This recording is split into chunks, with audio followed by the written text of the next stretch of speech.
Morning students, मैं Mrs Ritu Yadav आपका yes coaching classes की केमिस्ट्री क्लासेज में स्वागत करती हूँ। हम जो यूनिट कर रहे हैं 12th क्लास की वो हम कर रहे हैं D and F block elements, जिसमें हम प्रीवियस वीडियो में पढ़ चुके हैं कि D block elements are known as the transition elements होते हैं। तो why the D block elements are the transition elements, and the second thing is variation of atomic size according to the group and according to the periods and the electronic configuration of the d block elements। ये सब चीजें हम previous video में पढ़ चुके हैं। अगर आप लोगों ने नहीं देखी है तो इस चैनल पर जाकर देख सकते हैं। तो चलिए करते हैं अगला टॉपिक। हमारा जो नेक्स्ट इंपॉर्टेंट टॉपिक है डी ब्लॉक एलिमेंट्स का, वो है ऑक्सीडेशन स्टेट। देखिए, D block elements have the variable oxidation state. इनकी ऑक्सीडेशन स्टेट कोई फिक्स नहीं है, चेंज होती रहती है। कभी +2, कभी +3, कभी +1, कभी +4, कभी +5, हाईएस्ट भी होती है। तो ऐसा क्यों होता है? Then D block elements have the very small energy difference between the S and the D block. कि एस और डी ऑर्बिटल जो है, ये मान लो डी ब्लॉक एलिमेंट का ns ऑर्बिटल है और ये डी ब्लॉक एलिमेंट्स का कौन सा है, n-1 डी ऑर्बिटल। तो इसमें ns और डी ऑर्बिटल में, यानी s में और डी ऑर्बिटल में energy difference is very small. जो ये एनर्जी डिफरेंस है ये बहुत ही ज्यादा स्मॉल होता है, वेरी स्मॉल एनर्जी डिफरेंस। इनमें बहुत ज्यादा मतलब बहुत कम होता है energy difference. So the ns orbital as well as the d orbital, ns orbital as well as the n-1 d orbital participate in metallic bonding. तो ये क्या करते हैं, ns के ऑर्बिटल, भाई आउटर मोस्ट वाले s सेल के ऑर्बिटल और d सेल के ऑर्बिटल क्या करेंगे, ये बॉन्ड फॉर्मेशन में क्या करते हैं, पार्टिसिपेट करते हैं, दोनों ही पार्टिसिपेट करते हैं। इसलिए जो ट्रांजिशन एलिमेंट्स है, डी ब्लॉक एलिमेंट्स, उनकी जो ऑक्सीडेशन स्टेट है वो वेरिएबल होती है। कैसे? अगर मैं आपको एग्जांपल के लिए कहूं तो देखिए, ये है स्कैंडियम, इसकी जो ऑक्सीडेशन स्टेट है, सॉरी, इसका जो इलेक्ट्रॉनिक कॉन्फ़िगरेशन है वो है 3d1,4s2।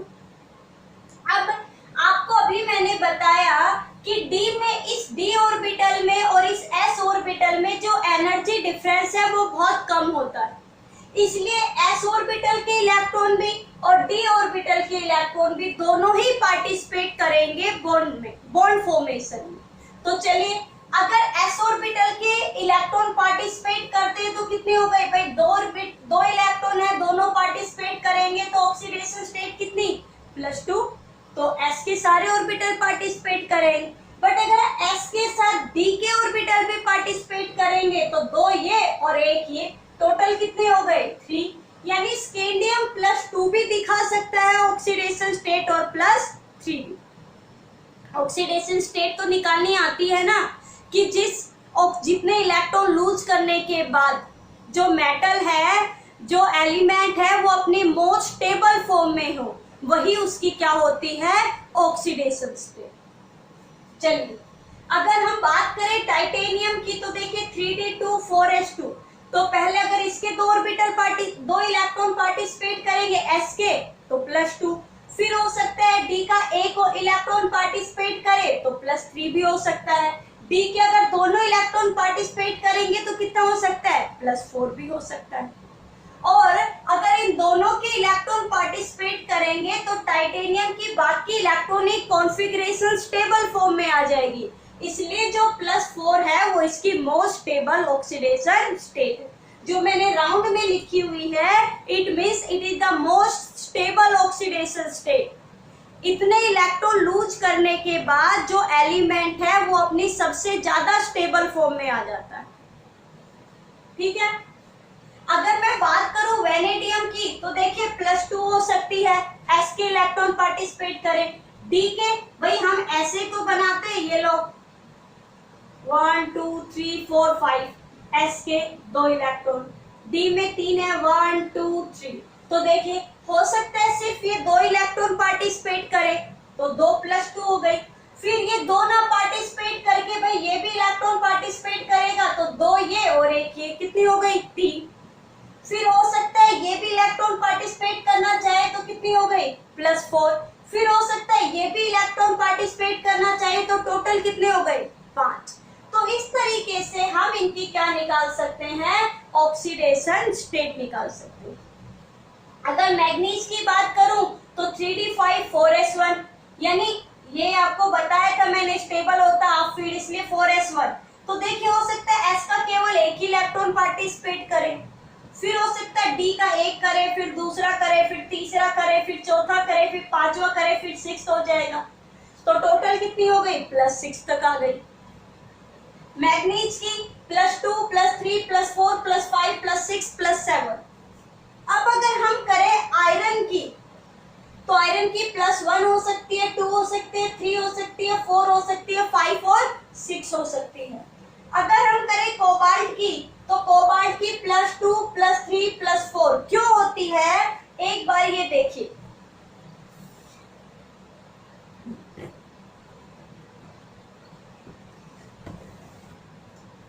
ऐसा किस लिए होता है, देखिए अगर मैं आयरन, चले हम आयरन की लेकर चलते हैं। आप कहेंगे मैम +2 और +3 मोस्ट स्टेबल क्यों होती है, तो अगर मैं आयरन के ऑर्बिटल बनाऊं 1 2 3 4 5 हो गए, ये 4s के। 3d में 6 है, 1 2 3 4 5 6, s में 2 है।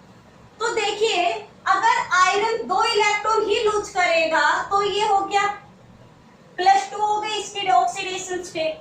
पर अगर आयरन 2 की बजाय अगर 3 इलेक्ट्रॉन क्या करता है, लूज करता है, तो 2 ये और 1 ये, तो अब जो इलेक्ट्रॉन बचेंगे वो d में हाफ फील्ड बचेंगे। और हाफ फील्ड कैसी होती है, मोस्ट स्टेबल होती है ना। इसलिए आयरन की जो ज्यादा ऑक्सीडेशन स्टेट है, ज्यादा मोस्ट स्टेबल है, वो +2 और कौन सी है +3। अगर मैं बात करूं कोबाल्ट की, तो वही बात आ जाती है 1 2 3 4 5, s के 2, d में 7 1 2 3 4 5 6 7, s में 2। तो देखिए हो सकता है कोबाल्ट की सिर्फ ये 2 इलेक्ट्रॉन बॉन्ड फॉर्मेशन में पार्टिसिपेट करे, 2 के बाद हो सकता है ये 1 इलेक्ट्रॉन इसका पार्टिसिपेट करे, तो पहले +2 फिर कितनी हो गई +3, फिर हो सकता है ये भी पार्टिसिपेट करे तो कितना हो गया +4। और इसके इन सभी के पार्टिसिपेट करने के बाद अब जो इलेक्ट्रॉनिक कॉन्फ़िगरेशन बचती है कोबाल्ट की, वो इसके सबसे ज्यादा स्टेबल हाफ फॉर्म में, हाफ फील्ड ऑर्बिटल में बनती है, जो सबसे ज्यादा स्टेबल। इसलिए जो कोबाल्ट की ऑक्सीडेशन स्टेट है वो +2 +3 और +4 होगी। ऐसे ही निकल की +2 +4 होगी, कॉपर की +1 +2 होगी और जिंक की +2 होगी। क्यों होगी जिंक की +2, क्योंकि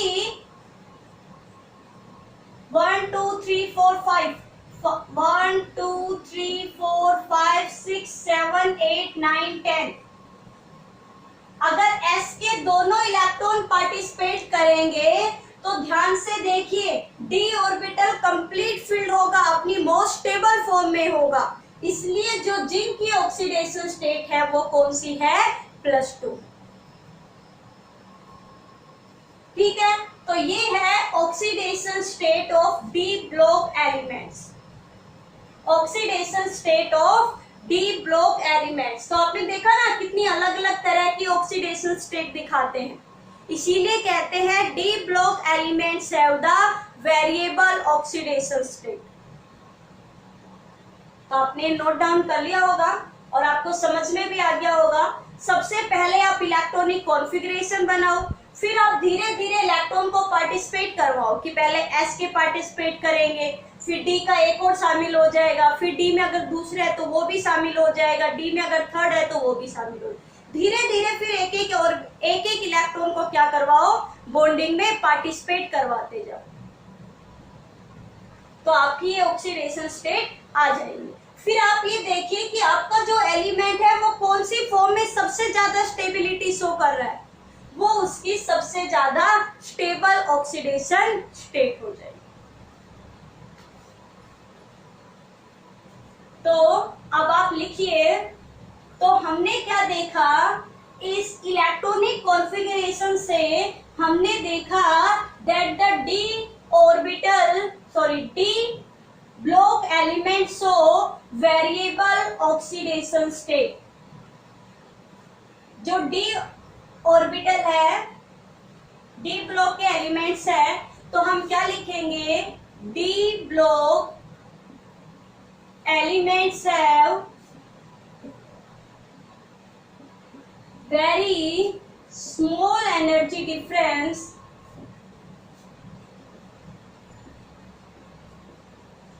between the ns electron and n-1 d electron. So the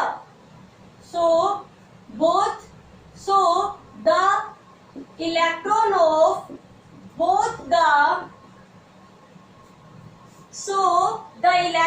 of both the orbitals ns as well as n-1 d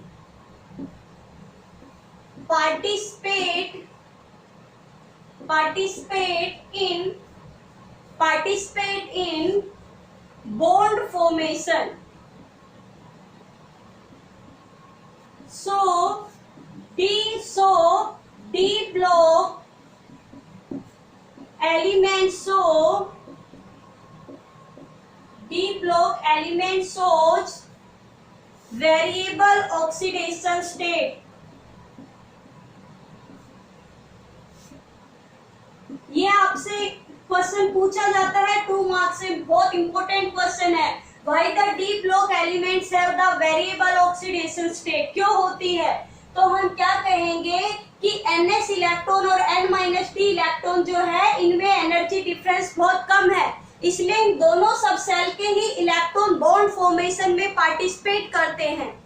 इसलिए क्या होगा, जो डी ब्लॉक एलिमेंट्स है वो वेरिएबल ऑक्सीडेशन स्टेट को शो करते हैं।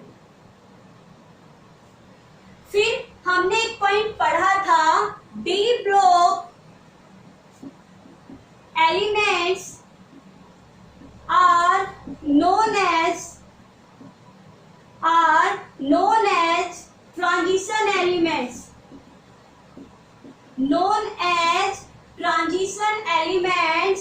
because these have incomplete filled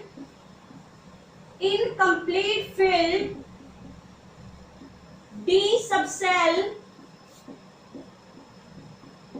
in common state as well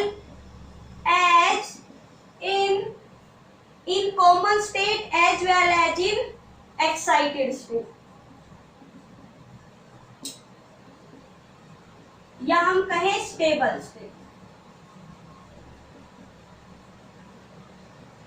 accept क्या बताए थे, except zinc, cadmium and mercury. क्या कहा था कि डी ब्लॉक जो एलिमेंट्स है वो ट्रांजिशन एलिमेंट्स होते हैं।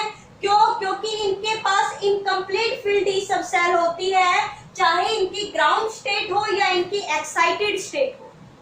मैंने अभी आपको इलेक्ट्रॉनिक कॉन्फ़िगरेशन करवाया भी था। सिर्फ जिंक, कैडमियम और मरकरी, ये 3 एलिमेंट्स ऐसे हैं कि जिनकी एक्साइटेड स्टेट में कंप्लीट फील्ड डी सेल होती है, इसलिए इनको हम क्या बोलते हैं, इसलिए हम इनको ट्रांजिशन एलिमेंट्स नहीं कहते हैं। ये दोनों ही टर्म्स आपके लिए बहुत ज्यादा इंपॉर्टेंट है, जो आपसे बहुत बार पूछी जाती है एग्जाम में। तो आई होप ये दोनों चीजें आपको अच्छे से क्या आ गई होंगी, समझ में आ गई होंगी। तो 2 प्रॉपर्टीज हम कर चुके हैं। फर्स्ट कौन सी पढ़ी है हमने, एटॉमिक रेडियस। दूसरी हमने कौन सी पढ़ी है, ऑक्सीडेशन स्टेट। तो चलिए अब हम चलते हैं हमारी थर्ड प्रॉपर्टीज की साइड, जो है मेल्टिंग पॉइंट।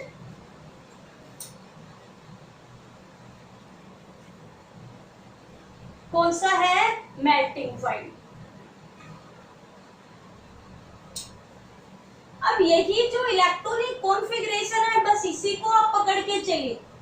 आपको पता है डी ब्लॉक एलिमेंट्स जो है उसमें क्या होगा, NSKB और N-1D दोनों ही इलेक्ट्रॉन क्या करते हैं, बॉन्ड फॉर्मेशन में पार्टिसिपेट करते हैं। यानी इसमें अनपेयर्ड इलेक्ट्रॉन ज्यादा होंगे।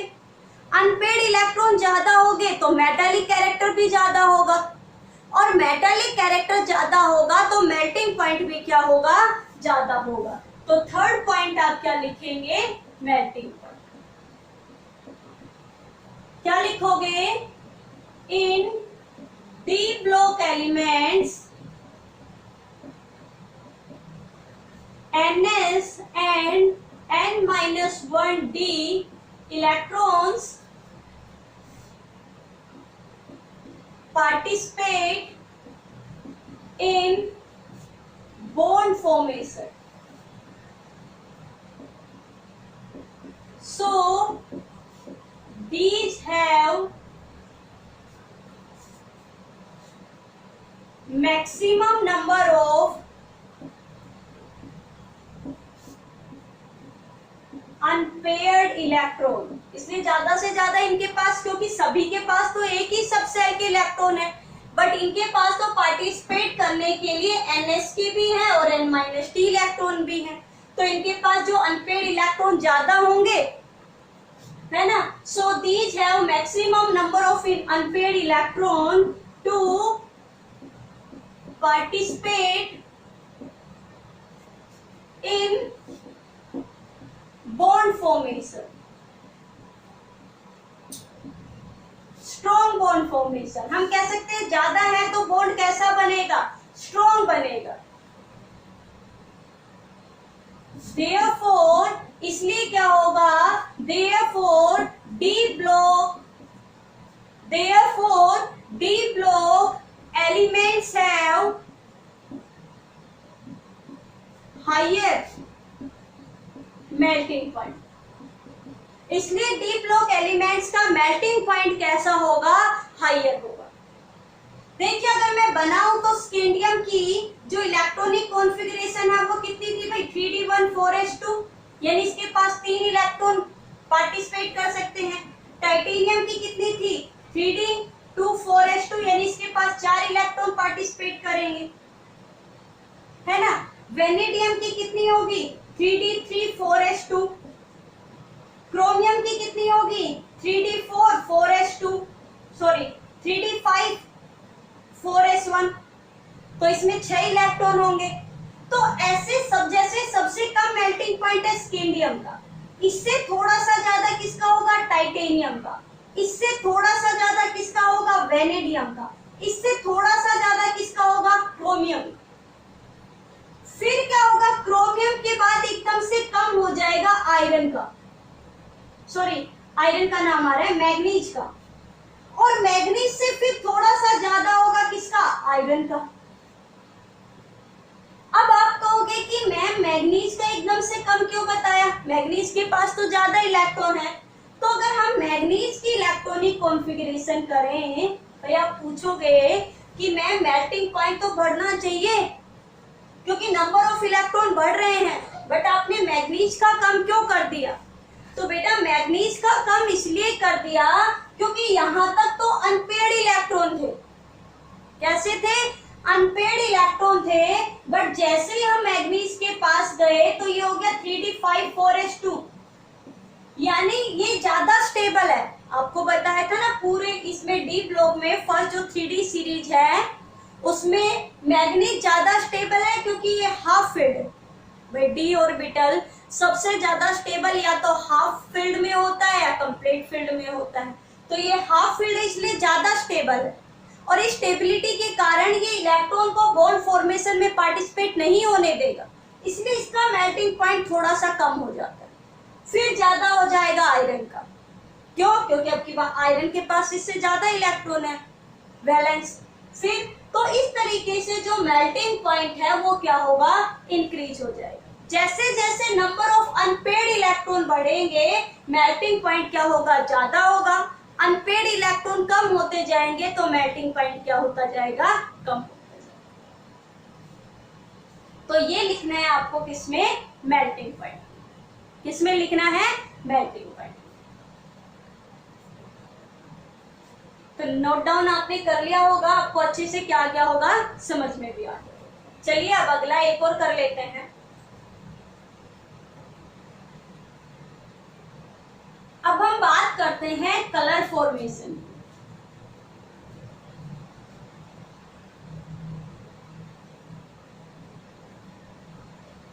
अब हम क्या करते हैं, कलर फॉर्मेशन की बात करने पर।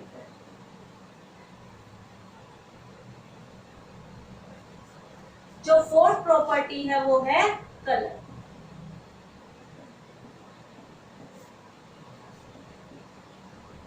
तो आप क्या लिखोगे, D block element shows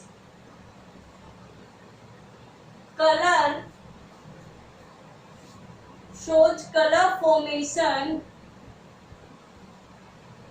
due to DD transition।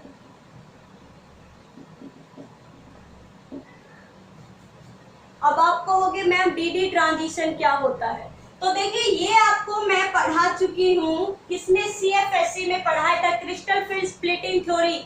याद कीजिए मैंने आपको कोऑर्डिनेशन कंपाउंड में पढ़ाया था और वहां कहा था ये बहुत इंपॉर्टेंट है। तो ये जो ट्रांजिशन एलिमेंट्स हैं, अगर ये क्या होता है, एक्साइटेड होता है, तो ये देखिए ये मान लो 3 हम कर रहे ऑक्टाहेड्रल की, तो यहां से अगर इलेक्ट्रॉन एक्साइटेड होके इस स्टेट में आता है तो ये भी डी है और ये भी डी है। तो एक्साइट इलेक्ट्रॉन क्या करता है, ये इलेक्ट्रॉन क्या करेगा, इलेक्ट्रॉन एब्जॉर्ब द रेडिएशन। भाई यहाँ जो आपको पता है कि कलर, 2 चीजें मैंने आपको बताई थी, मैग्नेटिक प्रॉपर्टीज में पैरामैग्नेटिक और कलर, वही सब्सटेंस होगा जिसमें अनपेयर्ड इलेक्ट्रॉन होंगे। और जब भी अनपेयर्ड इलेक्ट्रॉन होते हैं तो वो रेडिएशन को एब्जॉर्ब करते हैं, एब्जॉर्ब करके वो एक्साइट होके एक्साइटेड स्टेट में जाते हैं। बट कोई भी चीज अपने घर में ही ज्यादा स्टेबल होती है, इसलिए वो वापस से एक्साइटेड होके क्या हो जाता है, वापस अपनी स्टेट में आता है, तो कुछ एनर्जी को इमिट करता है, इसलिए वो हमें क्या होता है, उसका कॉम्प्लीमेंट्री कलर का दिखाई देता है। तो यहां से इलेक्ट्रॉन ने क्या किया, electron absorb the radiation and excited state. After some time it emits the radiation and come back at its ground state।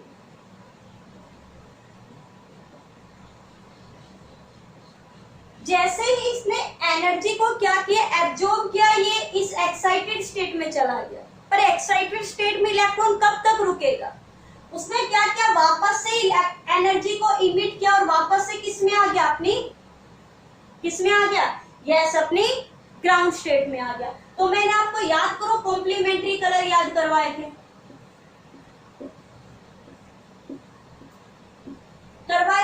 और कहा था कि जिस रेडिएशन को वो एब्जॉर्ब करता है उसके कॉम्प्लीमेंट्री कलर में दिखाई देता है। क्यों, क्योंकि वो एब्जॉर्ब करेगा तो वो एक्साइटेड स्टेट में जाएगा, और एक्साइटेड स्टेट में जब वो इमिट करेगा तो वो क्या होगा, दिखाई देता, हमें कलरफुल दिखाई देता है। तो ये इनके कॉम्प्लीमेंट्री कलर मैंने आपको बताए थे कि कोई एटम कैसे बताओगे आप किस कलर का दिखाई देगा।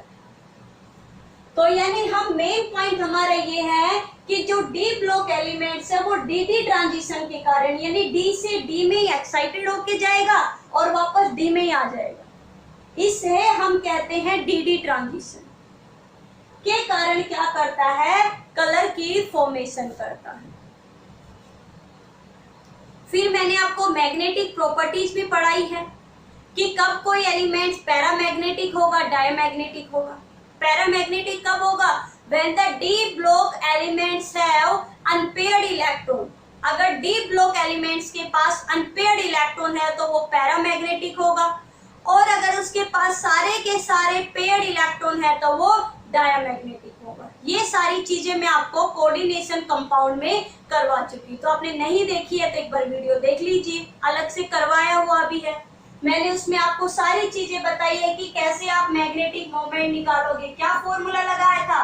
यस, n+2 का होल स्क्वायर। n मतलब क्या था?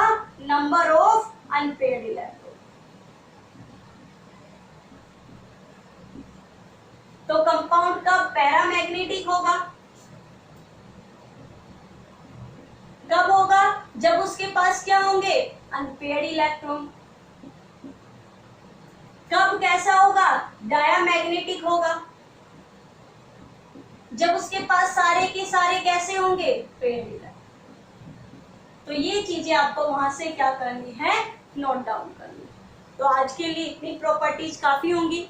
आई होप आपको सारी चीजें अच्छे से क्या गई होंगी, समझ में आ गई होंगी। तो वीडियो को लाइक, कमेंट और शेयर करना ना भूलें। Thank you.